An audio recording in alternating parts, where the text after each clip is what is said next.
Hello ভাই, আসসালামু আলাইকুম। আজকে আপনার সঙ্গে আরও কিছু কথা বলতে আমি চলে আসছি।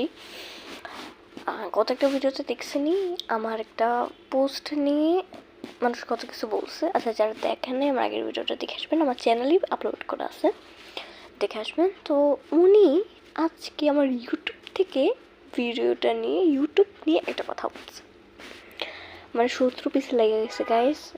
আমার ফেসবুকে এত ফলোয়ার্স, হাজার হাজার ফলোয়ার্স, তারপর আমি লাইক আমার ইউটিউবে সাবস্ক্রাইবার বাড়তেছে, প্রায় 150 হয়ে যাচ্ছে। আমার ইনস্টাতে সাবস্ক্রাইবার মানে ফলোয়ার্স প্রচুর, হাজার হাজার। ফেসবুকে, ইনস্টাতে হাজার হাজার ফলোয়ার্স। ইউটিউবে কোনো কিছুই ছিল না, সেখান থেকে একটু বাড়তেছে। এটাই হয়তো 70টা পিস লাগছে। আচ্ছা, যাই হোক, আমার ইউটিউবে আপনারা দেখবেন গত কয়েকদিন আগে আমি 4টা ভিডিও আপলোড করছিলাম আমার বোনকে নিয়ে।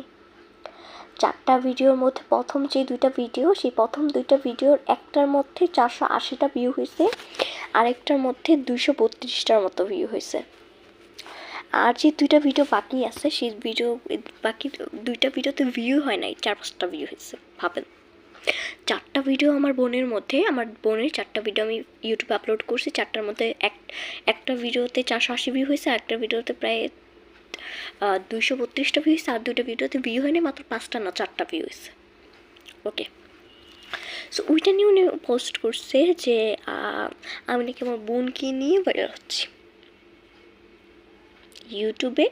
আমার ফেসবুকে ফলোয়ার্স, আমার ইনস্টাতে ফলোয়ার্স, আমি আমার স্কুল থেকে 2বার সারা বাংলাদেশের মধ্যে 2টা প্রতিযোগিতা প্রথম স্থান অর্জন করেছি।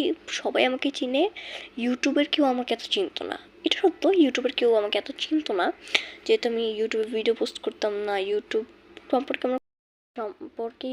আমার কোনো ধারণা এত ছিল না কীভাবে কী করতে হবে।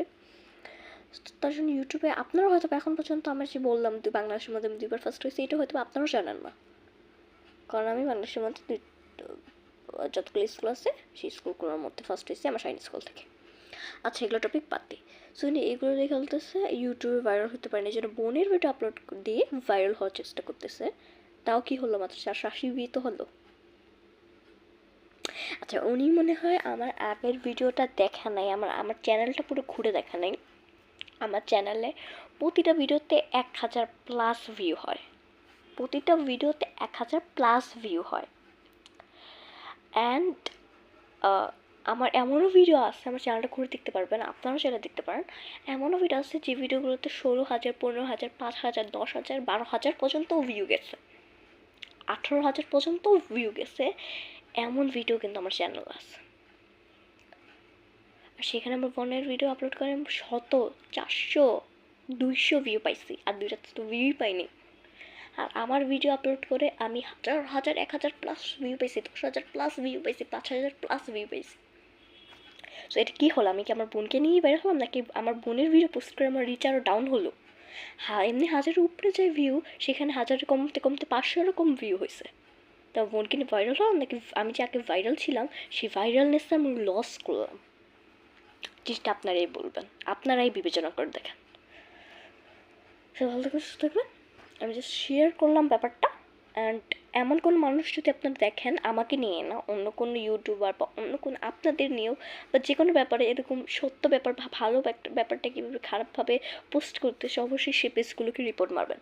অ্যান্ড আমাকে নিয়ে যেই পেজটা 2 দিন ধরে এরকম আপলোড করো, সেটা কিন্তু ফেসবুক পেজ, ওনার কোনো ইউটিউব চ্যানেল নাই, ওনার একটাই ফেসবুক পেজ, ওইটার মধ্যে আমার নিয়ে পোস্ট করতেছে। সো সবাই এরকম পেজকে রিপোর্ট মারবেন, শুধু আমার ব্যাপারে না, অন্য কোনো ইউটিউবার বা অন্য কোনো ব্লগার, মানে আমার মতো যারা কন্টেন্ট ক্রিয়েটার আছে বড় বড়, আমি যেহেতু ইউটিউবার বলবো না কারণ আমি বড় ইউটিউবার না, যারা কন্টেন্ট ক্রিয়েটার আছে বা বড় বড় ইউটিউবার আছে, বা যারা আমার মতো বড় বড় কন্টেন্ট ক্রিয়েটার আছে, তাদের সম্পর্কে যদি এরকম দেখেন তাও রিপোর্ট পারবেন। আমি এই ভিডিওগুলো ফেসবুকে আপলোড করবো না, কারণ এইগুলো নিয়ে উনি কোনো রোস্ট করতে রোস্ট না, কিছু পোস্ট করে দিতে পারে, আমি কোনো ঝামেলা করতে চাচ্ছি না। লাস্ট বার দেখবো, যেহেতু আমার বড় মামা উকিল, অ্যাডভোকেট, অ্যান্ড আমার ছোটো মামা হলো একজন ডক্টর। সো দেখা যাক উনি আর কী করে, বাকিটা আমি আমার বড় মামার মাধ্যমেই নিব। Thank you so much. And আমার নানু বাসার মানুষ অ্যাকচুয়ালি সরকার, অ্যান্ড আমার চৌধুরী। থ্যাংকস।